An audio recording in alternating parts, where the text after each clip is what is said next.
مونږ اسماء الحسنا شروع کړي د الله تعالی نومونه چې څوک اسماء الحسنا یاد کی او بیا د دې تلاوت کوي الله رب العالمین به دغه انسان جنت ته داخلي هغه کې مونږ 15 نومونه هغه ویلو الله الرحمن الرحیم الملك القدوس شپږم نمبر نوم چې کوم دی هغه السلام دی څوک هم چې السلام دا ډیر زیات تلاوت کوي د الله تعالی دا نوم خدا به یا سلام او یا سلام او یا سلام تلاوت وکړي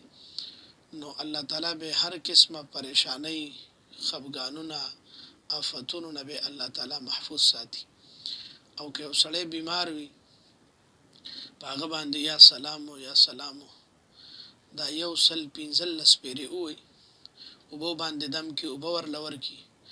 یا په هغه مریض باندې هم دم کې نو الله تعالی به دغه بیمار لا شفای کامل